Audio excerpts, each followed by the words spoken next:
Hello students, so we'll be discussing the history questions from the Anubhav tests. Okay, so we have 15 questions to discuss today, and we will start from this first one.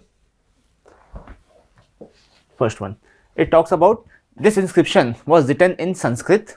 Okay, so we see what are the clues that are given in this particular question. Written in Sanskrit, okay, and portrays the king as a relentless conqueror.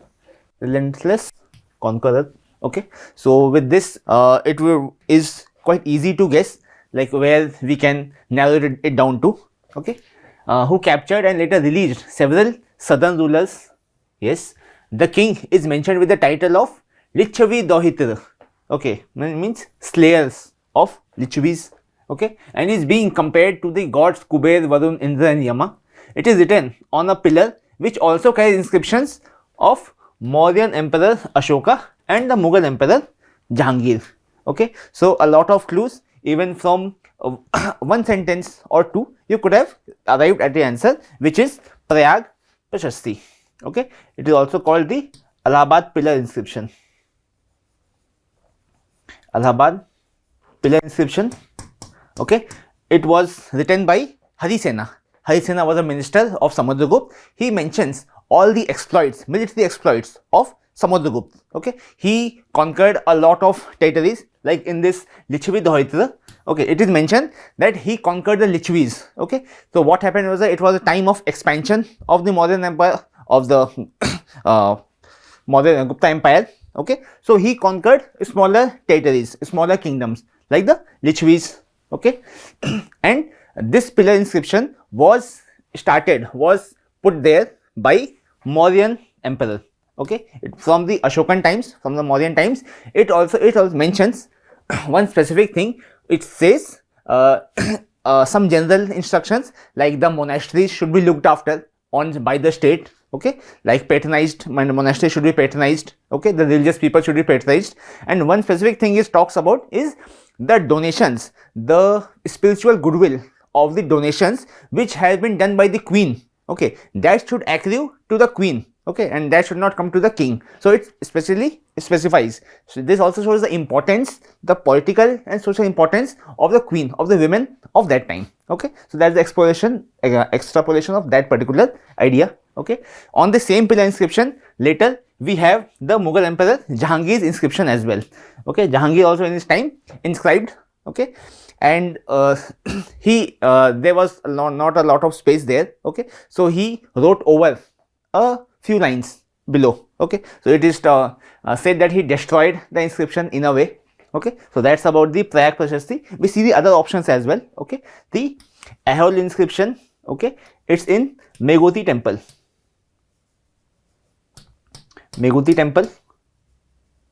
Okay, it describes. Okay, it's a Jain temple, and on the walls is this inscription, Ahom inscription. Okay, it talks about the military exploits of Ravikirti II.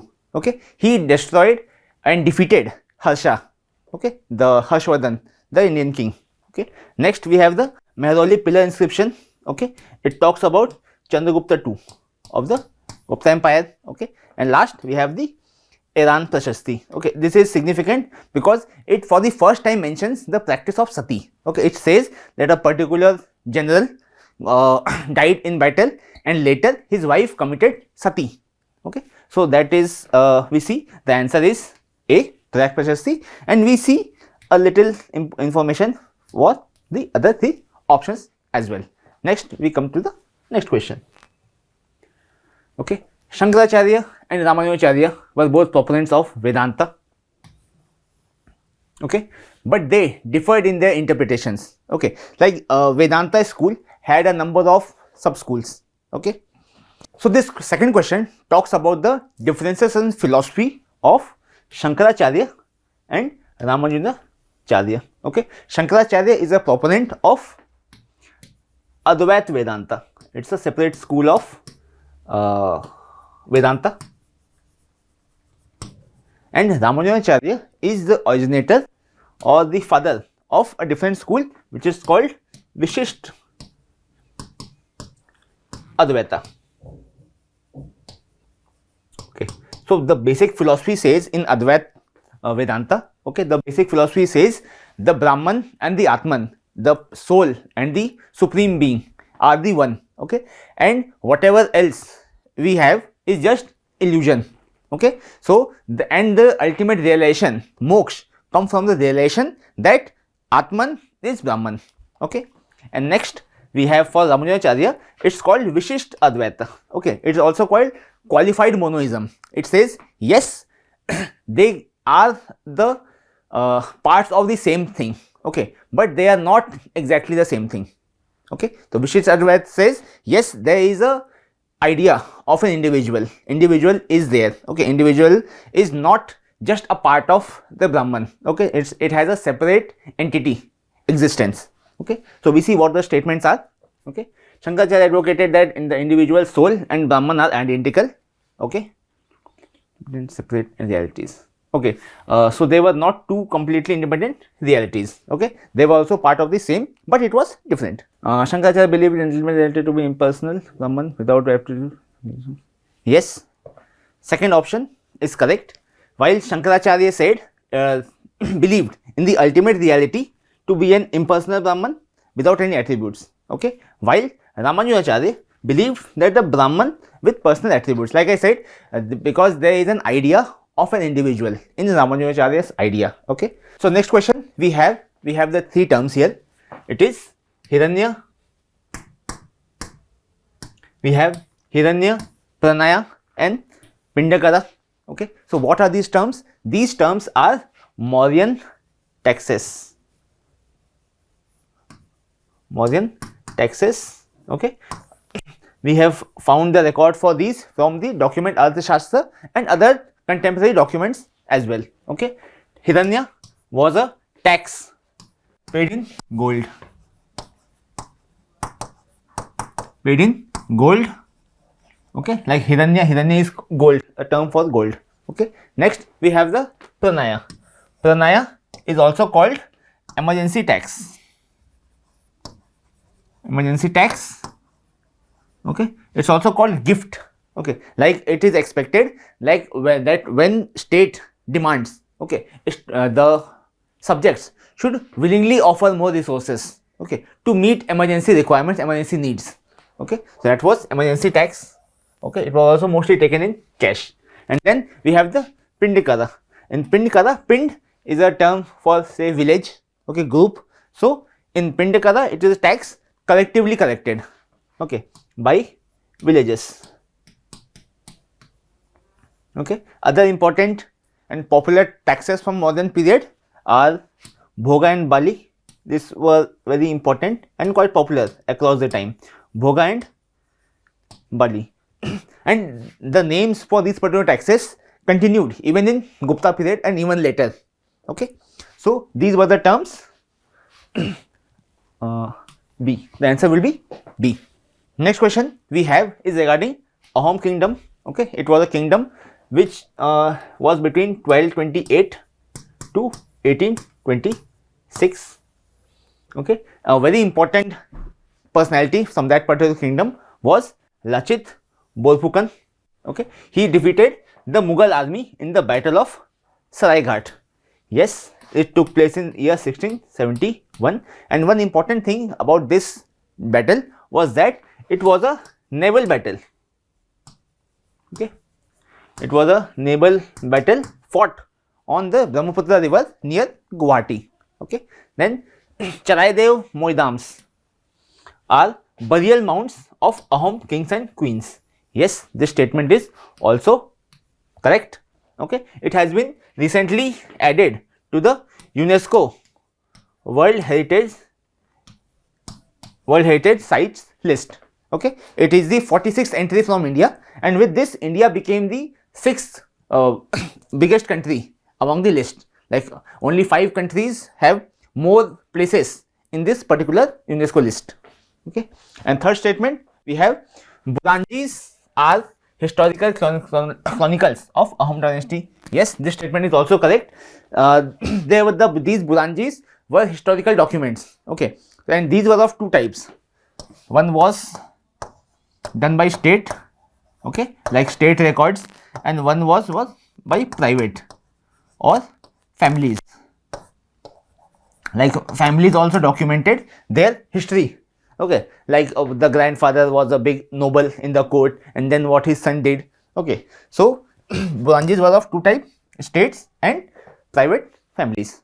So all the three statements are correct. The correct option is D. So the next question we have is regarding the Regulating Act of 1773. Okay, and specifically how it laid to the foundation of the Supreme Court.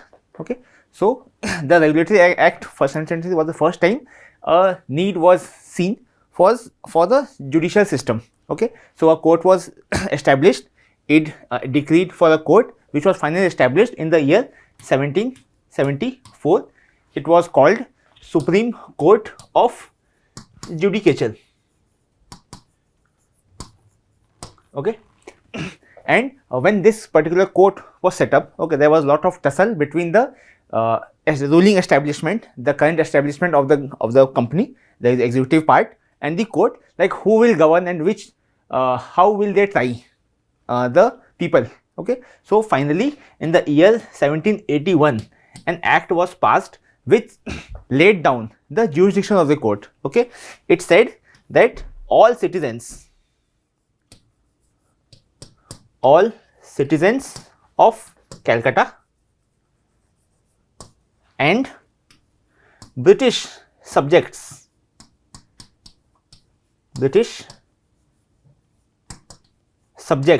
of Bengal, this Bengal being erstwhile Bengal, current day Bengal, Bihar, Odisha and Assam. Okay, so this was the jurisdiction it was decided. Okay, so first statement is wrong, and second statement says the Government of India Act 1935, okay, provided for the establishment of a federal court. Yes, this part is correct, which was the highest court of appeal. Okay, this point is not correct because appeal to this particular court laid in the Majesty's Court in London. Okay, so we see both the options are not correct, so correct answer is D. So next question talks about the timelines of various contemporary rulers of later ancient or early medieval times. Okay, so we have Parantaka I. He was the Chola Empire. He belonged to the Chola Empire. Second Chola Emperor. Okay, we have Dantidurga. Okay, he was the founder of Rashtrakuta dynasty.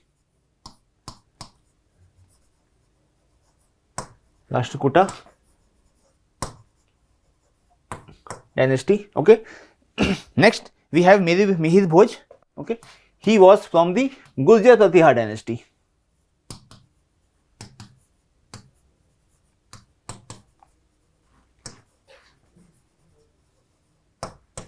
And last we have Dharampal.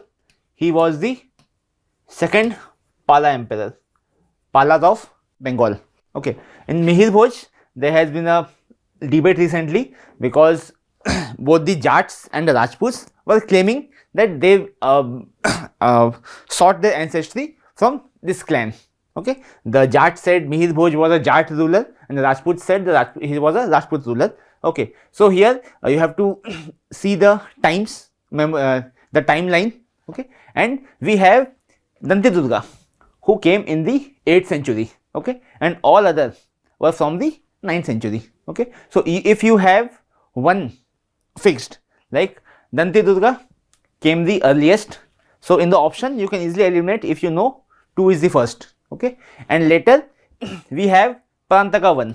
He came in the 9th and 10th century. So even if you know that 1 will be last, then also you can put it here. Okay, so if you know any of one or two, you could have arrived at this particular answer. Because 3 and 4 is quite confusing. Okay, so next question we have the Ramappa temple. It's also called Rudreshwar temple.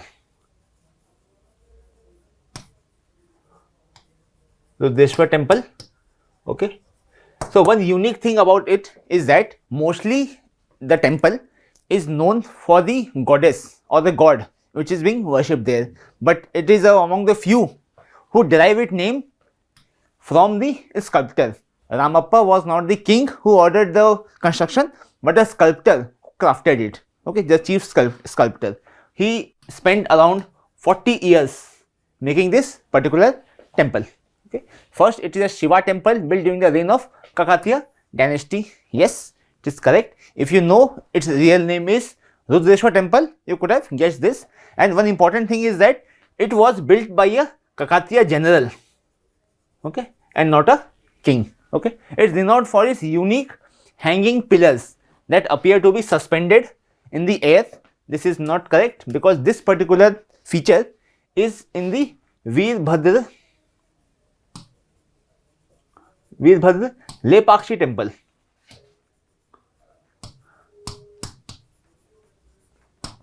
Okay, it is called hanging pillars because all the 70 pillars don't touch the ground. Okay, at the base of the ground there is a very fine gap of around millimeters. You can pass a cloth through it and you see none of the pillars touch the base of the temple. Okay, so that's one quite interesting feature of that particular temple of Lepakshi temple. Okay, it has designated as UNESCO World Heritage Site. Yes, this is correct. So we have 1 and 3 correct. So C is the option. Other important thing about this particular temple is it is constructed using sandbox technique. Okay, what happened is that at the base, okay, they have made a pit and put in lime and a number of other materials to make a platform which is quite flexible in a way that it can absorb earthquake shocks, earthquake waves. Okay, so this is a particular thing of Ramappa temple. So we come to next question. With reference to the distinguished members of the Constituent Assembly, a prominent leader in the Quit India movement of 1942, she later became the first chief minister. Okay, like from the first sentence, you cannot zero it on anyone because there were a lot of leaders from Congress. But from second, India's first woman chief minister was Sucheta Kriplani. Sucheta Kriplani. She became the chief minister of United Provinces, erstwhile UP, okay, in 1962 and stayed in power till 1967. She served a term. Okay, she was the first woman chief minister of any state of India. Okay, second statement we have chosen as India's first ambassador to the Soviet Union. Okay, and she went on to become the first woman president of the United Nations General Assembly. Okay, so from this statement you can arrive at the solution, which is Vijay Lakshmi Pandit.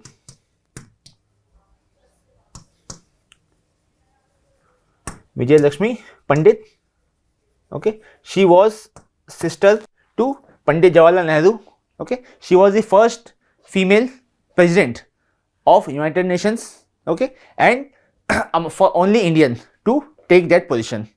Okay, she was the 7th president, and she also became the 3rd governor of Maharashtra. Okay, so we see options are Sucheta. Answer is Sucheta Kriplani and Vijay Lakshmi Pandit. So option D is the correct option.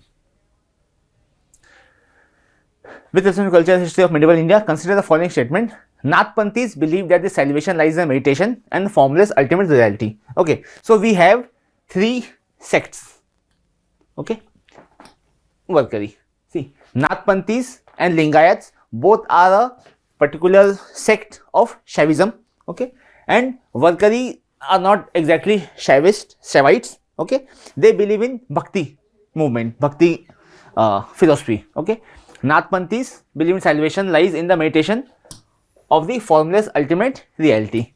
Yes, Nathpanthis believe in that, and later they split into 2. Okay, one was Shastradharis,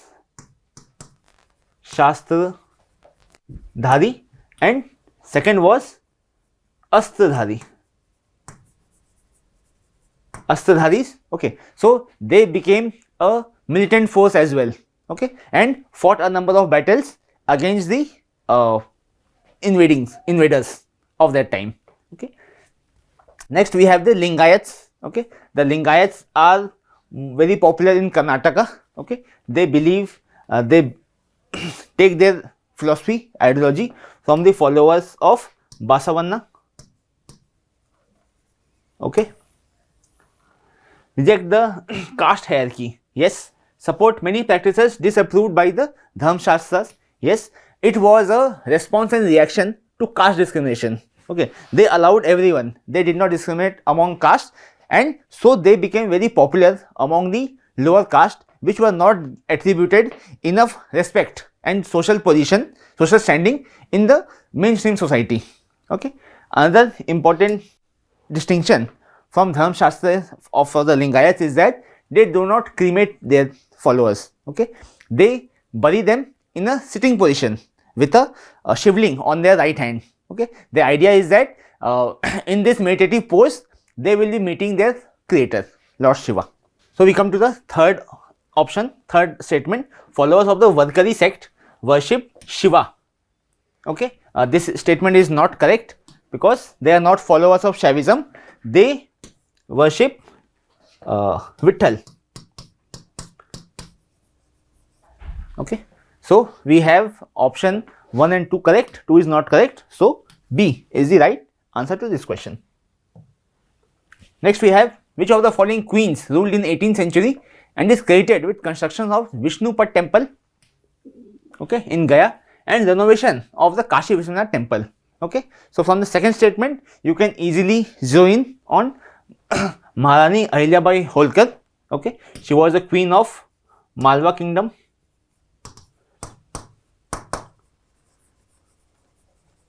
Okay. She is remembered for her authority. Okay. After the death of her husband, she did not cede the throne. She took it up. She sat on the throne as a, not as a regent that other queens were expected to do, but ruled it as a queen. Okay. And because of her ideas, of her military training, okay, and administrative zeal, okay, she was a great queen. Okay. And some philosophers, writers even called her the philosopher queen of her times. Okay. So we also see the other options. Okay. So these other options, okay, were important women who rose against the British. Okay. First we have Rani Durgavati. Okay. She was a queen of Chandra dynasty and she was among the first to fight the British. Okay. Next we have Velu Nachiyar. Okay. She was also called Veera Mangai. Okay. And last we have Kittur Chennamma. Okay. She was queen of Kittur, queen of Kittur. Okay. All these women are remembered and recognized for their resistance against the foreign occupation, primarily against the Europeans and the British. Next question, we have the diamond triangle of Odisha. Okay. It is a Buddhist site. Okay. It has 3 sides. Okay. Udaygiri, Ratnagiri and Lalitgiri. Okay. All these sites have a congregation of monasteries. Okay. And it was constructed around 5th century and it lasted, it was quite active till 12th century. Okay. By 1314, because of lack of use, okay, it went into ruins. Okay. And this place, this triangle is also mentioned by the Chinese traveler Huan. Okay. When he came to India, because he was a Buddhist scholar, he had come to India to collect Buddhist sources, Buddhist books. Okay. So he had visited these places and he mentioned it in his books. So next question, we have the match the following. So we see these 3 are the terms of land, types of land during the Gupta period. So Khila was a untilled land. Okay. Gapata Sara was a pastoral land and Vasti was the habitable land. Okay. So we see the option will be A is B, C. Option is A. Apart from that, there are 2 more important terms, okay, which are Kshetra and Aparahata.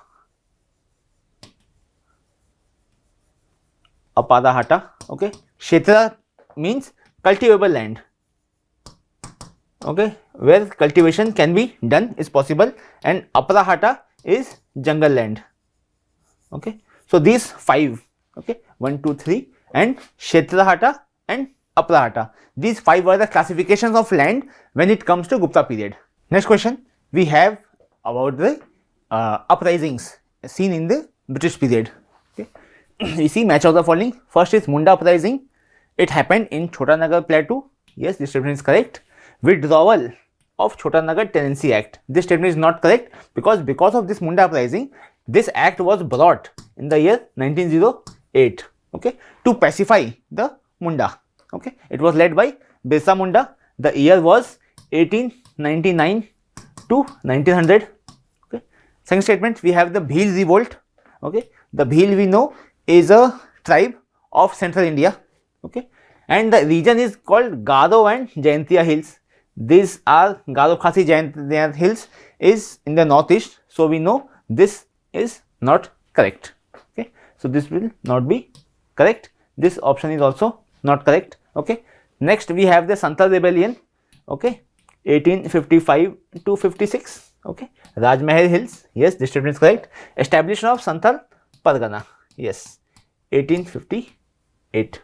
Okay, so what happened is that because of Santhal rebellion, to pacify them, they separated their Santhal Pargana and also made a law that non-tribals would not be able to buy their tribal lands. So that because that was the problem they were having, the money lenders would come there to the society, come to the tribal villages, lend them money for things they don't even need to buy. Okay, and when they can't pay back, they will take over the lands. Okay, so these people were called Dikus, and the primary rebellion was not against the British exploitation, but because of exploitation of these outsiders. So they made a law wherein they said any land cannot be transferred to a non-tribal. Okay, and they were given some autonomous authority. Okay, and a separate pargana was made for them. So the option is A. Next we have Maratha ruler Chhatrapati Shivaji Maharaj. Okay, consider the following statement. He had led a naval expedition, yes, to the strategic port town of Basrur and defeated the Portuguese. Yes, this statement is correct.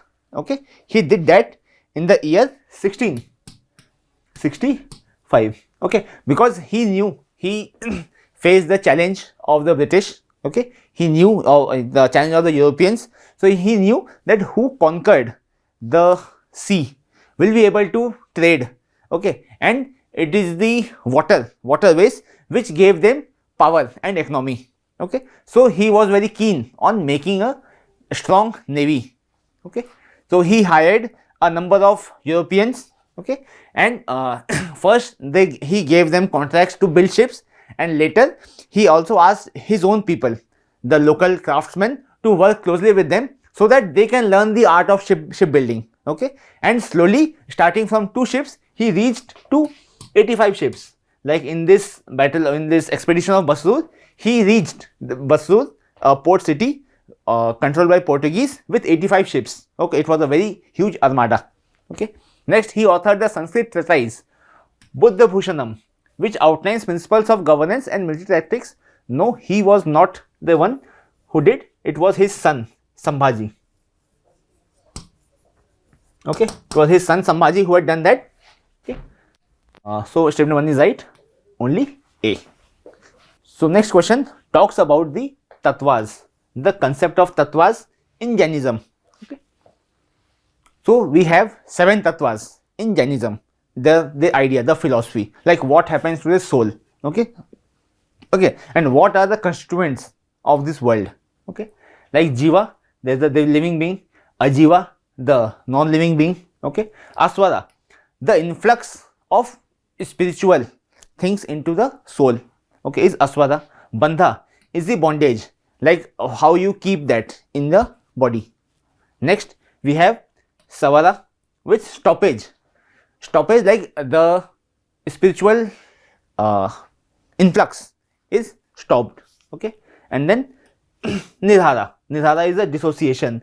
Slowly all things you have gathered from the universe, okay, is slowly it will start to dissociate, dissolve out, okay. And then last, when you have gotten rid of all the spiritual philosophical things which you have accrued in this world, then comes liberation on or moksha. So this is the idea of tattvas in Jain philosophy, okay.